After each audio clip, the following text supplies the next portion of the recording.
Hello. Today's video involves definite integrals with substitution.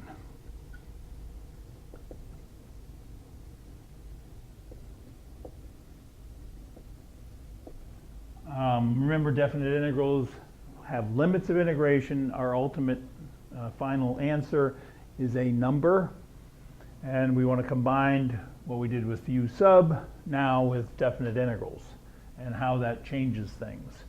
So, for example, suppose I have the integral from 3 to 7 of the square root of 5x plus 1 dx.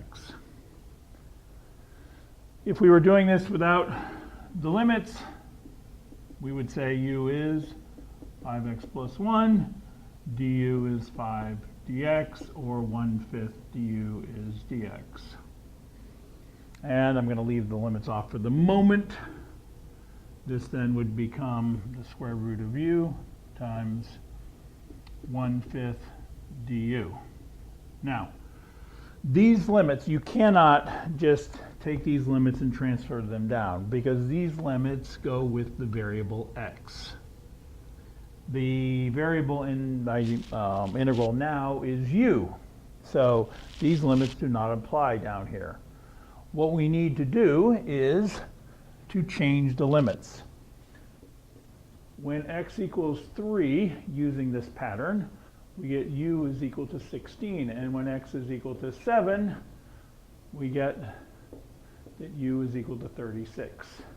And so, just like we substitute and change the original integrand, we are going to use the same method, the same process, the same rule, and substitute and change the limits. And the limits now go from 16 to 36. And so now this is just a basic antiderivative with limits, nothing unusual, plain old FTC2 application. This becomes 1/5. The antiderivative of u to the 1/2 is add 1 to the exponent, take the reciprocal of the new exponent, and evaluate it at the new limits. Do not use the old limits. We don't have to change back our variable, because these limits go with the variable u. And so then we would get, let me go over here, 2/15 times 36 to the 3/2 is 216 minus 2/15, 16 to the 3/2, 4 cubed is 64. And so we get 432 minus 128 over 15, and whatever that comes out to be, 304 over 15 would be my final answer in this particular case. Make sense? Important, again, you cannot use the limits for x in the integrand that involves u.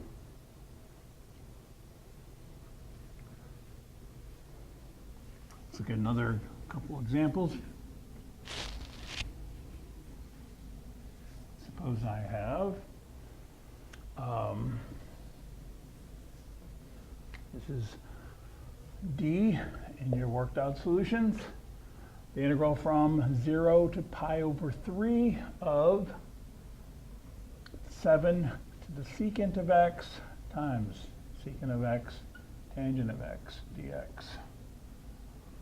My u in this case is secant of x. Its derivative is secant of x tangent of x dx in differential form. We'll go ahead and change my limits. When x equals 0, u equals, the secant of 0 is 1.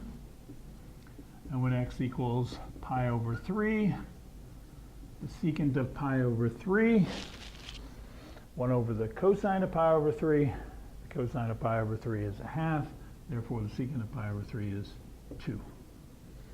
And so making all those changes, we get the integral from 1 to 2 of 7 to the u du. This is now a nice, simple, basic form. We can go ahead and take the antiderivative. 1 over natural log of 7 times 7 to the u, evaluated from 1 to 2, which is 1 over natural log of 7. I'm going to do it this way this time. 49 minus 1. And so this comes out to be 49 minus 7. Sheesh. 7 to the first is 7. 49 minus 7, which is 42 over the natural log of 7. Okay. Let's look at a couple more examples here.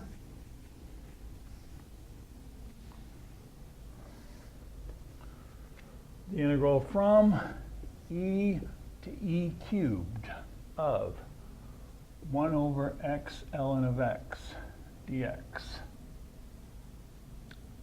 U is ln of x, du is 1 over x dx.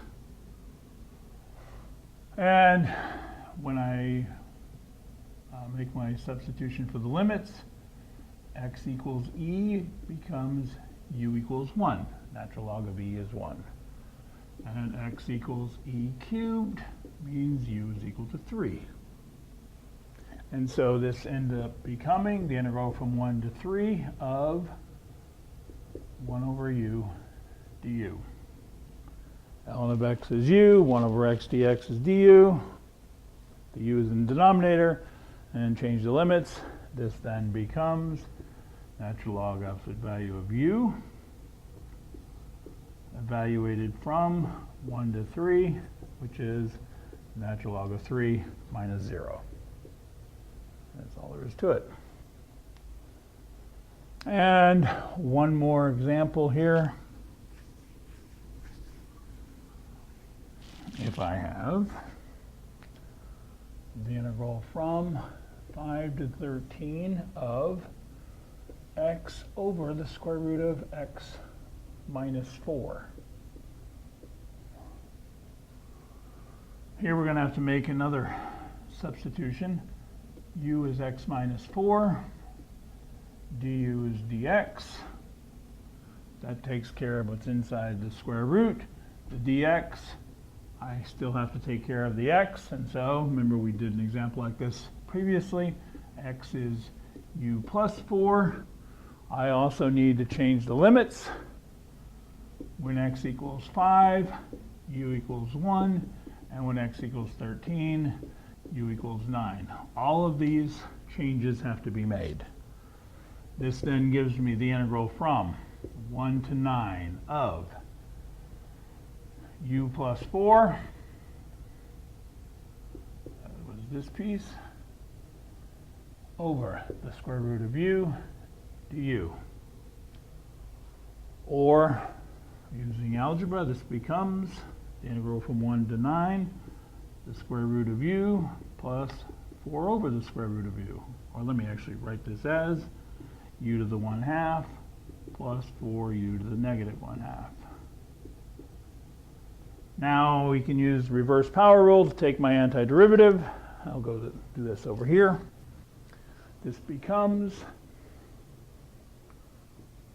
2/3 u to the 3/2 plus 4 times 2u to the 1/2, evaluated from new limits 1 to 9. And that gives me then 9 to the 3/2, that's 27.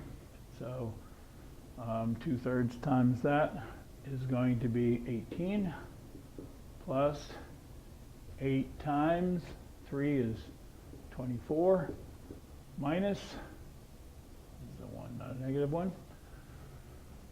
1 to the 3/2 is 1, times 2/3 is 2, plus 8 times 1 is 1.